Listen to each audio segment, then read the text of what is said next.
বন্ধুরা, আজকেও কিন্তু আপনাদেরকে নিয়ে আসলাম। যেমন তুমি রুমটা পরিষ্কার করতে পারতে। আচ্ছা, ওরা আগামীকাল আসতে পারতো, তুমি আজকে কলেজে যেতে পারতে। তাহলে কি এই কথাগুলো বুঝতে পারতেছেন কি নিয়ে কথা হবে? আজকে কিন্তু আপনাদের জন্য নিয়ে আসলাম কুড হ্যাভ। কুড হ্যাভ এই ক্লাসগুলো খুব বারবার করা হচ্ছে, যাতে আপনাদের কিন্তু গত ক্লাসে কিছুটা বুঝলে কিন্তু আজকে আর একটু ভালো করে বোঝার জন্য সে নিয়ে কোড অর্থ কি কোনো কিছু ফাড়া ক্ষেত্রে না পারলে সমস্যায় ফাড়া ক্ষেত্রে। তাহলে ডে 45 স্পোকেন ক্লাস থেকে আপনাদেরকে জানাই অভিনন্দন, এবং নতুন যারা আছে তাদের জন্য অনেক অনেক শুভেচ্ছা রইল। আচ্ছা, যারা বুঝতে পারতেছে না তারা কিন্তু আমাকে কমেন্টের মধ্যে জানিয়ে দিলে অবশ্যই আমি নেব।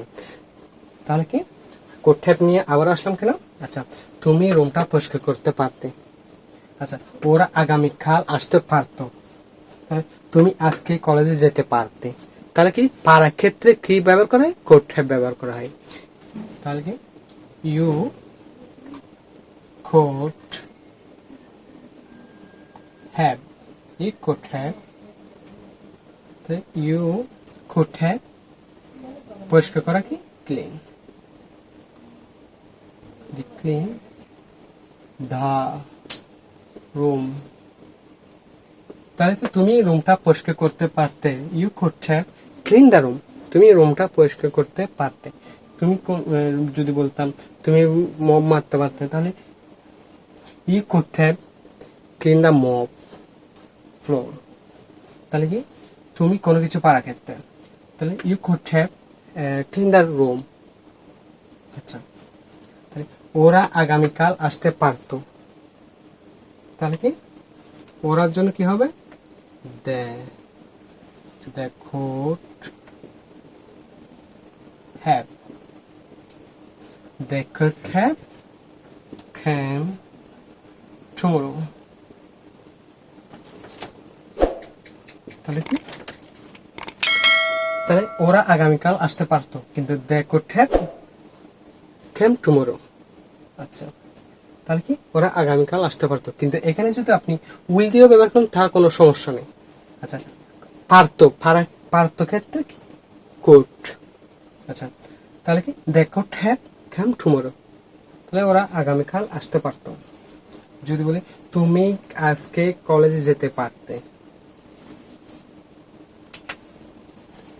তাহলে কি you could have gone, go থেকে gone, you could have gone to college. তাহলে কি আজকের জন্য কি টুডে, টুডে। তাহলে তুমি আজকে কলেজে যেতে পারতে। You could have gone today, you could have gone to college, you could have gone to college today. আচ্ছা, তাহলে কি প্রথমে আমার সাথে সবাই একটু প্র্যাকটিস করুন তো। আচ্ছা, তুমি রুমটা পরিষ্কার করতে পারতে। You could have clean the room, তুমি রুমটা পরিষ্কার করতে। You could have clean the room. আচ্ছা, ওরা আগামীকাল আসতে পারতো। They could have come tomorrow, they could have come tomorrow. আচ্ছা, তুমি আজকে কলেজে যেতে পারতে। You could have gone to college, you could have gone to college today, you could have gone to college today. তাহলে কি আজকে কোড হ্যাভ নিয়ে কিন্তু আলোচনা করা হলো। গত সিরিজেও কিন্তু কোড হ্যাভ নিয়েছিল, কারণ কোড নিয়ে আসার কারণ হচ্ছে যাতে আপনাদের বুঝতে এবং পারতে সুবিধা হয়। শুধু এইগুলো দেখলে হবে না, প্যাটার্নটা বুঝলে হবে না। খাতায় নোট করে নিয়ে একটা থেকে 4-5টা করে বাক্য তৈরি করে এবং নিজে নিজে প্র্যাকটিস করতে হবে। আচ্ছা, তাহলে কি আরেকবার প্র্যাকটিস করা যায়। তুমি রুমটা পরিষ্কার করতে পারতে। You could have clean the room. আচ্ছা, ওরা আগামীকাল আসতে পারতো। They could have come tomorrow. আচ্ছা, কাম টুমরো। যে তুমি আজকে কলেজে যেতে পারতে। You could have gone to college, কারণ তুমি নাস্তাটা বানাতে পারতে। তাহলে কিভাবে বলা যায়? ইউ কুড হ্যাভ কুক,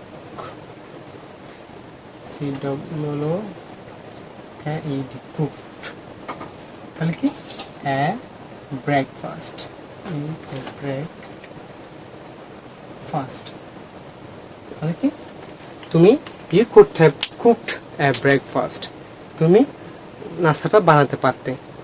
তাহলে কি কুড হ্যাভ কোথায় কিভাবে কনস্টিটিউশনে ব্যবহার করা হয় হয়তো বুঝে গেছেন অনেকেই, না বুঝলে কিন্তু আবার রিপ্লাই বা প্রথম থেকে দেখেন অটোমেটিকলি বুঝে যাবেন। কিন্তু এই কোড নিয়ে আমার গত সিরিজেও কতগুলো টপিক আছে, এগুলোও দেখতে পারেন।